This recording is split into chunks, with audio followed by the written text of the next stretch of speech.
Because we're more than halfway through the year, I want to revisit my 2016 reading guidelines and see how I feel about them. You may recall that I intentionally made these guidelines rather than hard goals because I wanted to shape my reading experience without feeling trapped by numbers and goals or hitting exact numbers or reading specific books, and so far I'm very glad that I made that decision. The first guideline was my only channel guideline, not about reading per se, but about making videos, and that was to caption more videos. Sadly, this is the one guideline that I think I'm going to cut for myself for sanity's sake. Even though it's not a goal, it's been weighing on me a lot because I have not been good at captioning this year.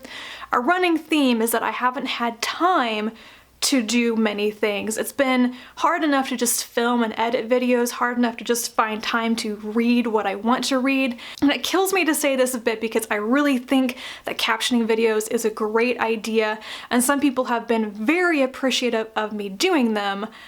So I'm really sorry, but I am not going to force myself to caption videos. I will do it whenever I have time, absolutely, but I just have to let this one go as something that I might do for all of my videos. It's just not feasible for me right now. Guideline number 2 is actually the only goal with a specific number on this list, and that is the Goodreads reading challenge, which I set for myself every year at 150 books, and I am on track to reach and surpass this number as I usually am. As of today, I have read 116 books, and I think that's pretty good. Guideline number 3 was to get back to reading the best novel winners for the Hugo and Nebula Awards. This is a reading project I started way back in 2013, and when I just didn't do much reading towards it in 2015, I thought I should concentrate on it again because it's really fun to do. I really like having read many of those best novel winners, and it hasn't been super top of mind, but I have actually sought out some of those books and read them,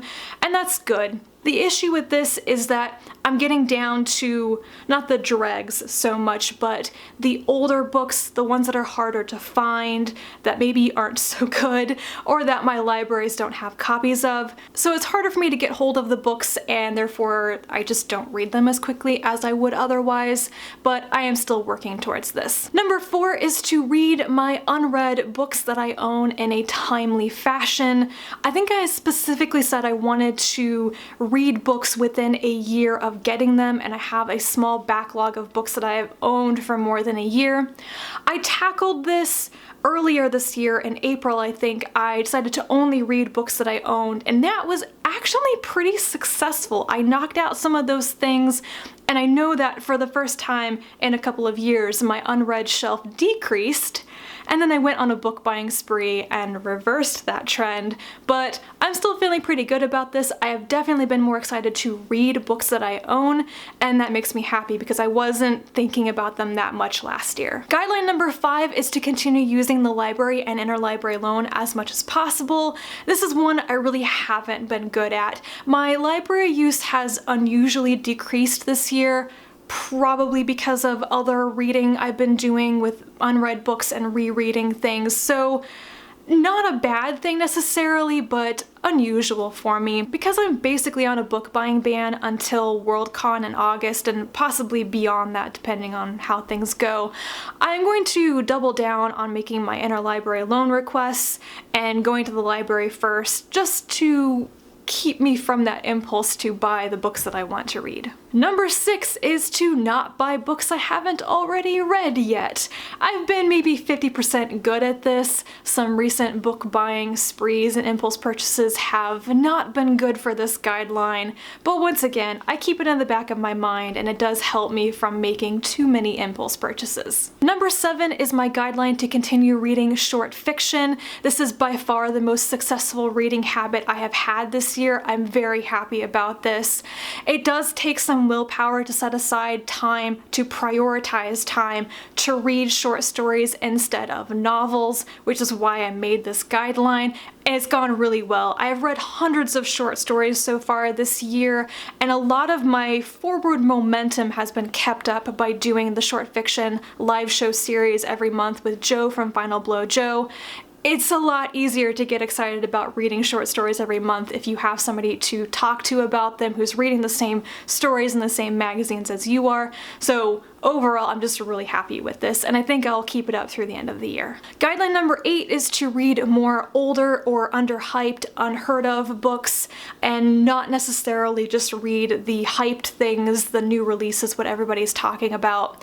I thought I would dive into more backlists of authors, and I haven't necessarily done that, but I do think I have been reading unheard of books because judging just based on some of the feedback I've gotten and your guys' comments, I have been reading things that are unusual or unheard of, and so I think that I've been pretty successful at this one.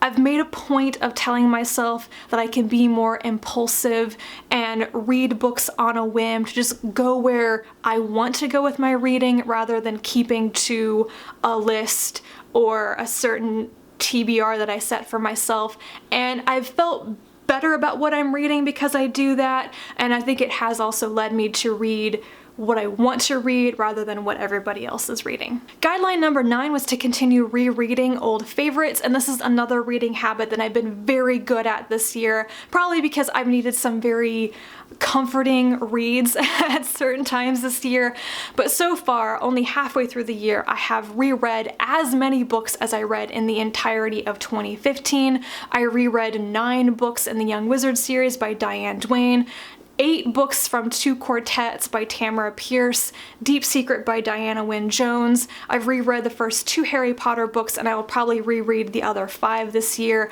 We'll see if I keep up my momentum on that one, but it's just been a really great year for rereading books, and by far I have really enjoyed all the ones that I've reread. And finally, number 10 was to keep up with favorite series.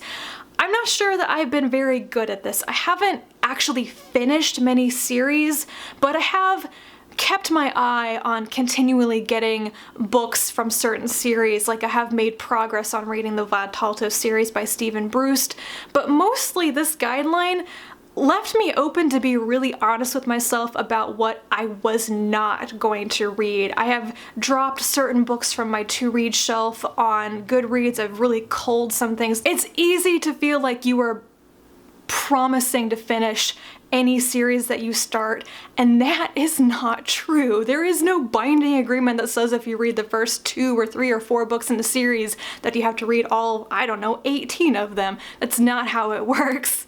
But I think a lot of people kind of feel that way, and I've been working on getting myself out of that headspace as well. What I have noticed, and what you have probably noticed too, is that many of these guidelines conflict with each other. If I'm reading short stories, then I'm reading fewer novels, which count towards my Goodreads goal. If I'm reading books from the library, then I'm not reading books that I already own. It's impossible for me to achieve all of these guidelines 100% successfully in the time that I have, so I'm not stressing out about that. I don't have any pressure on myself to do that. Like I said, these are intentionally guidelines and not goals for that very reason. I look forward to reading many, many more books, and I will revisit my guidelines and of course my statistics at the end of the year. And until then, happy reading.